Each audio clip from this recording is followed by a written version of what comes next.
So, have we had fun this month? Has this been a fun series? Yeah, it's been real fun. Looking and exploring our vast arsenal of our superpowers that we all have. From decoding our destiny with Joe Hammer leading us off the first of the month with Captain America, to Superman, and we were discovering kryptonite and what's ours. What limiting beliefs do we have? What limits us? And then on to Batman and the power of our words. The power of our words. And then, of course, last week we discovered we're all Green Lanterns, right? We're all Green Lanterns because we have the power to create whatever we can imagine and whatever we will. We have that power within us. So today we're going to be wrapping up our series, our cool summer series, with this called The Superpowers Within Us All. And our superhero today is Buzz Lightyear. Joe? There's a little light bulb that blinks. What's that? Please or anything? All right, that's enough. Look, we're all very impressed with Andy's new toy. Toy? T-O-Y. Toy. Excuse me, I think the word you're searching for is Space Ranger. The word I'm searching for, I can't say, because there's preschool toys present. Yeah, kind of tense, aren't you? Oh, Mr. Lightyear, now I'm curious. What does a Space Ranger actually do? He's not a space ranger. He doesn't fight evil or shoot lasers or fly. Excuse me. Oh, impressive wingspan. Very good. What? These are plastic. You can't fly. They are a beryllium carbonic alloy, and I can fly. No, you can't. Yes, I can. You can't. Can. Can't. I'm telling you, I can fly around this room with my eyes closed. Okay then, Mr. Lightyear, prove it. All right, then I will. Stand back, everyone.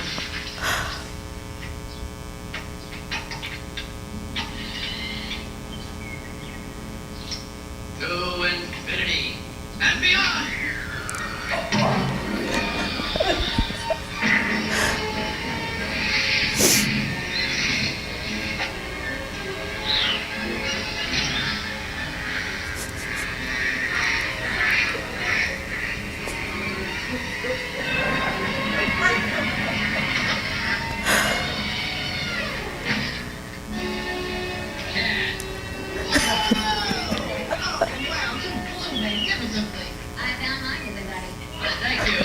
Thank you all. Thank you. That wasn't flying. That was falling with style. Man, the dolls must really go for you. Could you teach me that? Oh, shut up. In a couple of days, everything will be just like it was. They'll see. They'll see. I'm still Andy's favorite toy. So that's Buzz Lightyear. He is bigger than life, universal space ranger, the new kid in the toy box, right? And don't you love the way Disney shows us human nature in such a fun way? You know, he's jealous of Buzz coming in, right? We can see that jealousy immediately. So the movie is obviously Toy Story, Disney Pixar. And Buzz is introduced to Andy, who is the little boy in the movie, on his birthday. On Andy's birthday, his mom gives him a new toy. And Woody was the cowboy toy, right? And he was Andy's favorite up until that point. So now that Buzz is there and he's got all of his spacesuit and all of his lights and bells and whistles and things, Andy's starting to like Buzz a little bit better, and Woody's concerned. And Woody does have jealousy come up in the movie. And through this jealousy that he has for Buzz and his fear of being relegated to the bottom of the toy box, they end up getting themselves kind of kidnapped by the mean kid next door named Sid, who loves to torture toys. So the two of them are kidnapped over there, and they're watching TV. And Buzz sees the ad for the Buzz Lightyear toy, and he finally gets that he's a toy. He's not a real space ranger. And he's immediately depressed. So Woody has to bring him back up and encourage him and show him a new perspective that being a toy is really a good thing because of all the joy that toys bring to children, all the joy that they bring. So Buzz regroups and he becomes positive and ready to go, and the two of them figure out how to escape Sid and get back home to Andy, and then they go on to make 2 more movies. So they become fast friends. Toy Stories 2 and 3. So Buzz is a space ranger, and he's all about his gadgets. Now, we didn't see a lot of it here. We did see his wings, and he was showing lasers and all sorts of other things that he does. So he's all about his gadgets. He's also very well trained, both mentally and physically. He knows all the martial arts and everything. So he is prepared to be this, what is it called? A ranger? No. Space ranger. Yes, that's it. A space ranger. And, of course, his best line is what? To infinity and beyond, right? That's his best one. And we saw him as he climbed up on the bedpost. What did he do? It's almost like a prayer. Closed his eyes. To infinity and beyond. And then he flew. So that's the name of my talk today. To infinity and beyond. What does that mean? What does that mean? To infinity and beyond. Now, Buzz is an explorer and an adventurer, right? Did you gather that from his personality just a little bit, maybe? To infinity and beyond infinity. What could be beyond infinity, right? If infinity is forever, what could be beyond that? Well, Buzz doesn't know, but he is brave and willing to find out. How willing are you to find out about infinity? About infinity. Ernest Holmes is the author of The Science of Mind. He's also the founder of Centers for Spiritual Living. And he tells us that no one has ever plumbed the depths of either our conscious or subconscious life. No one has ever plumbed the absolute depths. In both directions, we reach out into infinity. And since we cannot encompass infinity, we shall always be expanding and always enlarging our capacity and to know and to experience. So we're always reaching out in both our subconscious and our conscious awareness and continuously expanding out to and beyond infinity. And that's exactly what Buzz is showing us, isn't it? Infinity, keep reaching out, keep exploring, keep enlarging our capacity to know life. And did you notice in that little clip, was it in that clip? I don't know if it was or not, but we've got a picture of it, where he was talking about his spaceship and how it was going to take weeks to repair it. Do you realize that's the box he was shipped in? Isn't that cool? It's the box he was shipped in, but that's his spaceship, and he's got to get it fixed. I just love his imagination. I think that's so cool. And that's really what we've been talking about all month with this idea of discovering our superpowers is our imagination. Because every one of the characters that we've talked about this month came through a human being's imagination, didn't it? Superman, Captain America, Green Lantern. Some very creative and imaginative people created these superheroes that have made it through the comics for all these generations. I mean, most of these started back in the 40s and 50s, and they continue in our awareness even today. So it's wonderful, that power of the imagination. And we use that as the expansion of our own awareness, our own consciousness is the vehicle through which we do that, to allow ourselves to have that greater capacity for life. So if that's kind of our natural tendency to continue to explore and expand out into infinity, why do we not maybe automatically do that sometimes? Why do we not automatically just do that sometimes and move faster maybe in our life and our expression than we maybe are? Again, we go back to Ernest Holmes, and he says the only reason that we are limited is that we have not allowed the divine within us to more completely express. We've not allowed the divine within us to more completely express. We don't allow God to express through us. We say, yeah, I can manifest a parking spot in a busy parking lot, but it's not going to work over here. I can't manifest a relationship. I can't manifest more money in my bank account. I can't manifest good health, right? We limit it. It works here but not there. We set the limits of our life.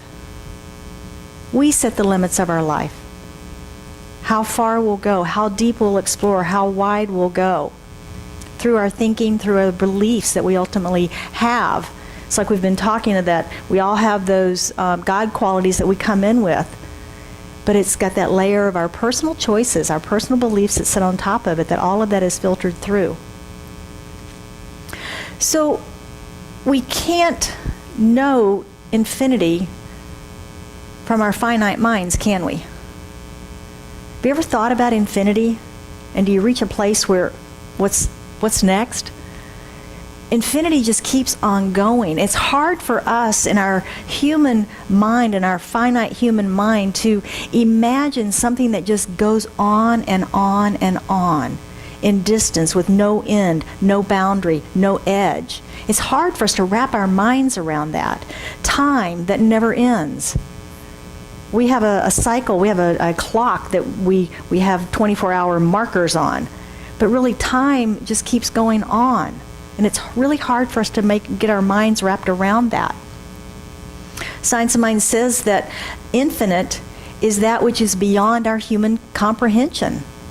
And Holmes just boldly says it's God. It is God. So that got me thinking, infinite, infinity, we can't understand it. How can we ever know God? How can we ever know God if we can't understand infinite infinity? Well, I came up with a couple of ideas. See what you think of these. The first one is allowing.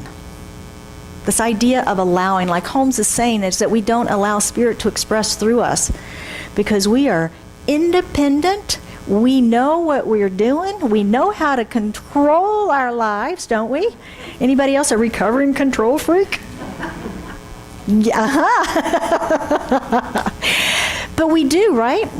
I had a wonderful experience this morning. I've been working with a guest speaker to come and speak with us, and we've been not on the same page, really, with the financial components of it and what's going to happen and all those sorts of things. And I backed away from it several weeks ago, and I just have not really been pursuing it much in the conscious conversation, but subconsciously. And I woke up this morning to an email from her saying, I've been thinking about this and I thought about it, and I just want to come and speak, and we'll just split whatever happens. And it was just this whole falling away and letting go of any negotiations or anything. And my immediate thought was, when I get out of the way and let the yeast rise, the bread will be beautiful. But when I want to get in there and mess with the yeast, right, what happens? Anybody that's ever baked bread, if you get messing with that, the bread falls, it's not going to work. So allowing Spirit to work through us, because Spirit is infinite possibilities, ways that we cannot ever imagine. I mean, how many things have you had happen in your life? You go, out of the blue, how did it happen? Oh my gosh, I'd have never thought of that. Right? That's all the divine working through us. And when we can get ourselves to allow and open a larger runway for Spirit to move through us, our life will continue to unfold in magnificent ways. Continue to unfold in magnificent ways. So another way to know God is through the study of our own being. The study of our own being. Holmes is really clear in The Science of Mind. He says, we can deduce from our own being the nature of God or universal being. We can deduce from our own being the nature of God. God reveals itself through us. So how else could we possibly experience God except through ourselves? Does that make sense? We can't find God outside of ourselves, right? God is within. So we experience the divine through us, and by knowing our own beingness, we can then begin to experience the God beingness. He goes on to say that we know about God only as we judge what God must be, and studying the nature of those things which we can somewhat analyze. Being ourselves. Being ourselves. From his other companion book that Lori read from this morning, we've been using all year as our resource, called Living the Science of Mind. This one is written, remember, later on in the 40s and 50s, whereas The Science of Mind was written in the late 30s. So Ernest Holmes had evolved, but he still says the same things. He just says them in a little different way. He says, no one can find God for us. Each individual must do this for himself. We cannot find God outside of the self because we cannot go outside of the self. We cannot go outside of ourself. There's no place where we begin and God leaves off. We can find God only within ourselves. I heard an interesting metaphor. You know me, I love metaphors. I heard an interesting one this week. I don't remember where I heard it, so I can't give credit. But it was about oneness and how icebergs are frozen ocean, right? And they sit in the ocean. And then when they break away and they begin to melt, they melt right back into the ocean. So it's the same. It's one. We call it iceberg, we call it ocean, but it's the same thing in just different forms. And I thought that was a real good analogy for the idea of oneness and how we are all in that oneness of the divine. I like that metaphor. And Holmes' statement that no one can find God for us is a beautiful statement of our own personal responsibility, isn't it? Our own personal responsibility of finding the divine and our own relationship with the beloved within us. Someone else can't do that for us. Science of mind, it's a way, it's a path, but so are all faith traditions, aren't they? They're all faith traditions, and it depends, any faith tradition that is showing us how to find spirit within us and not outside of us. And unfortunately, many still teach a God outside of us, or that we need an intermediary to be able to have a relationship with the divine. That we as humans can't possibly do that.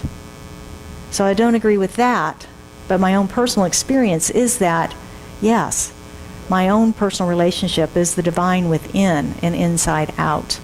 And once that relationship is right, all is pretty right with the world. All is pretty right with the world. So how can we discover that infinite? How can we discover that? You hear it every week. Prayer, meditation, going within, spending time. And just like anything, when we do our spiritual practices, they work. Anybody ever had an elliptical in your bedroom that became a clothes hanger? Upper?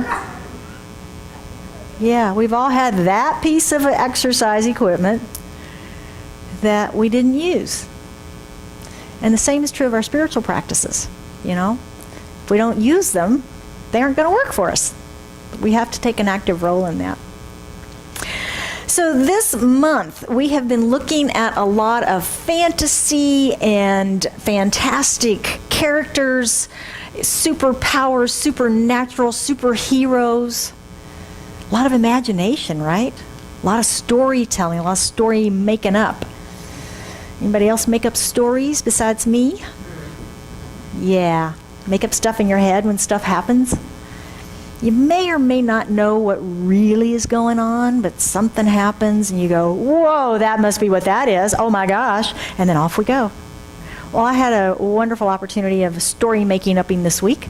And I was well on my way to making up a doozy about something that had happened. And about midway through my mental rant, I had a conscious moment. It was like, wow, I don't feel very good. Physically, mentally, emotionally, I did not feel very good. And I was able to have that moment where I went, hey, wait a minute. You're using your imagination to create suffering for yourself. Knock it off. What was it for, not Fraser, Bob Newhart? Stop it, right? That little skit, stop it. And fortunately, I was able to catch myself in that and recognize that I really didn't know truth about what had happened. I did not know the motivation behind it. I did not know the thinking or what had happened. I just made up my story, and then I felt bad.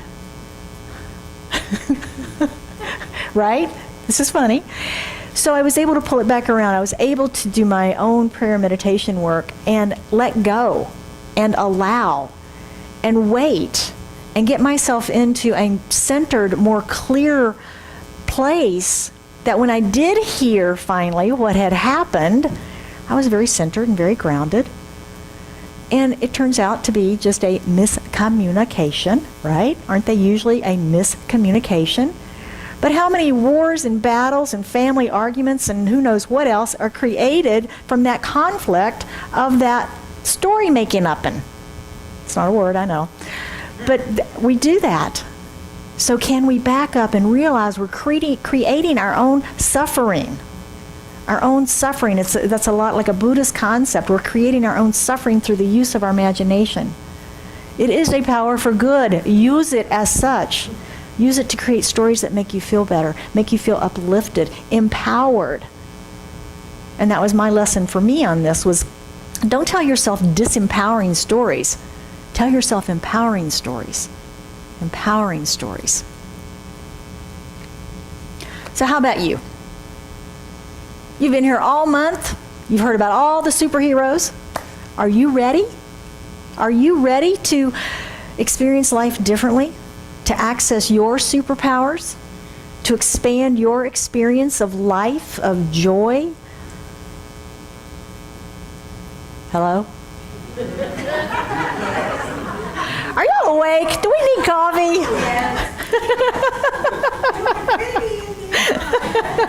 To infinity and beyond. All right, so we're going to have a crash course.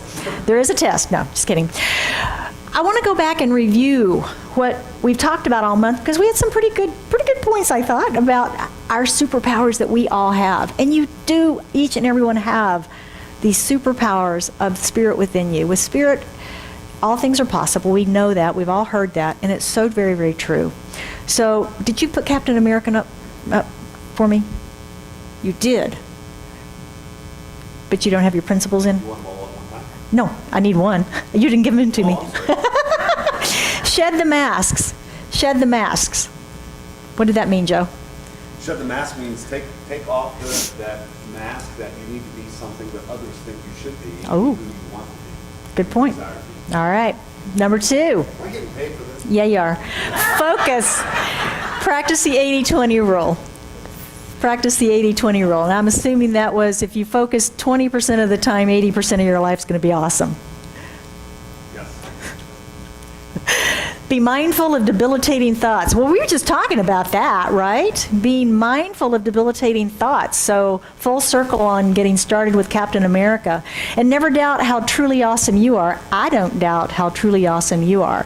If you doubt how truly awesome you are, call me or call one of your practitioners. They will reinforce and tell you how absolutely amazing and awesome you are. Thank you, Joe. All right, then we move to Superman, practicing the principles with Superman. The light of God within heals. And remember, we were talking about kryptonite. And anytime Superman was exposed to kryptonite, what did he have to do to recover? Get into the sunlight. And the same is true with us. Step into the light. Step into the light. The fastest way to return to ourself is to return to the light of God within us and our spiritual practices. Number 2 is the power of imagination. Superman could fly, right? He's one of the few superheroes we've looked at that can actually fly. And our imagination, again, is one of our most valuable skills that we have. Holmes says it awakens within us all the inner forces of nature and stirs into action latent powers which otherwise would never come to the surface. That's our superpowers, energized by our imagination. And our superpower to choose. Another superpower that Superman has is that he is the strongest one, right? He could change the course of rivers, lift cars, stop locomotives, all that stuff he could do. Well, he's very strong physically. Our strength is in our minds and the power of our minds. And just like we have to work our bodies to strengthen our physical muscles, we have to work our minds to strengthen our mental muscles as well. Work our minds. And then our superpower to, that was all of his, right? Yes, okay. Batman, power of our word, the power of our word. And we said if we listen to others and their conversations, we can sometimes hear how they're using words more clearly than we can hear ourselves. Because when we're talking, what are we doing? Thinking about what we're going to say next. Our mind gets out ahead of our conversation, right? But when we're listening to someone else, sometimes we can hear in their words how perhaps they could be more empowering, and we can learn for ourselves. And then the next is paying attention to what we're thinking and saying. and really listening to the words that we use. Are we empowering ourselves? Are we using words that uplift? Or are we using words that tear down? And number 3, be intentional with your conversation with others. Why are we saying what we're saying? Are we saying it to make someone wrong? To tear them down? To make ourselves look better? Are we saying something that is adding more peace, more love, more kindness in the world? Intentional with our conversations with others. And remember the quote by Florence Scovel Shinn where she said, "Your word is your wand. Use it wisely. Use them wisely." And from the Green Lantern last week, you're all Green Lanterns, we learned that. The power ring that the lanterns all wear represents the universal law. It is done unto them as they believe, through the power of their imagination. We talked about skepticism and cynicism. Have we checked into that? How do we believe, really? Are we open to that divine flow of infinite possibilities, or are we doing our own limitation and putting up our own gates and bridges? Are you achieving and receiving all that you desire? If not, you might want to look at limiting beliefs. Number 2 is the will. They say in the Green Lantern that the will is the strongest power of the universe, and the color is green, which is how all of the lanterns are powered, is through that universal power of will. And we had stories of amazing human will. We talked about the Wright brothers and their first flight and what that took and the perseverance. We talked about the Apollo missions, getting those even off the ground, getting them home safely. Some pretty amazing stories of human will and focus and stick-to-itiveness with that. Number 3, again, we're back on the imagination, this creative faculty. The ring itself creates whatever the lantern imagined. Sounds like universal law, right? That's how we create. And Disney, if you can dream it, you can do it. If you can dream it, you can do it. And finally, the ring had to be recharged every 24 hours. Just like us. We need to tap into our source at least once a day, if not more. Recharge. Re-energize with our own source. We get enough stuff on the outside tearing us down and depleting us. We've all had the feeling of being depleted, tired, worn out, depressed, whatever it might be. That's depletion. Open to be recharged by Spirit. And today from Buzz, be prepared. Be prepared. He was well trained for his duties and he knew how to use his gadgets. Do you know how to use your spiritual gadgets? We teach you spiritual gadgets here, don't we? Prayer and meditation, journaling, visioning, study. Yeah, using those tools and practices to access your superpowers and bring those latent powers that Holmes talks about to the surface in the creation and manifestation of your life. Number 2 is believe in yourself. Believe in yourself. Buzz was convinced he was a toy and not a space ranger, wasn't he? And he was just deflated in that until he got a new perspective. Until Woody showed him the value of being a toy and how important a toy was to a child. So what dream of yours maybe has been unexpressed that you just need a new perspective on? Just need a new perspective on that, like Woody gave Buzz. And finally, to infinity and beyond, be willing to spread your wings and fly into the infinite and be the explorer of your very own beingness. Your very own beingness to know God. Wow, what an adventure. What an adventure. Holmes said no one can find God for us. We must do this for ourselves. Sorry. I can relate stories, but I can't do it for you. I do want to close this out, though, today with a reading from the Living the Science of Mind that I think goes right along with what we've been talking about here. And he tells us that your true self constitutes the only mediator between the visible and the invisible. I am that self. Be still and know that you are one with me and my being in you is your life. It is also your body, mind, and spirit. Every cell of your body, every thought of your mind, the glory of your spirit. That which you have so ardently sought has never been separated from you for one moment.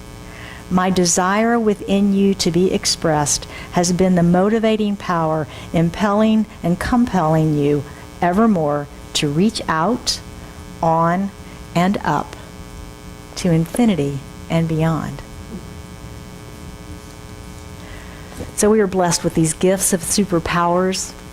We can activate them to experience more joy, more love, more light, more life, more experience. So isn't it time? Now that we've had 5 weeks, is it time to become our own superheroes in our own lives? I would invite you to join me as we anchor this in prayer and go to infinity and beyond. As we recognize the infinite is God. It is source, presence, essence, power. It is the allness. It is life itself.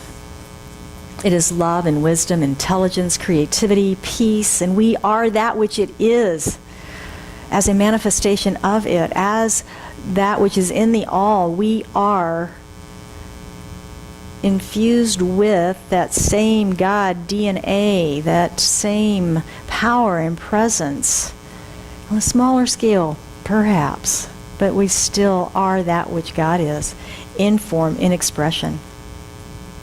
We are united in that one, united in that wholeness.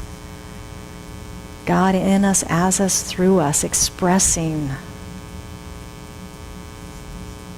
seeking to have its way through infinite possibilities in our lives. And how joy-filled I am to know that truth. That as I know God is in, through, and as me, I know it's in, through, and as everyone in this room, that we are all manifestations of that one presence.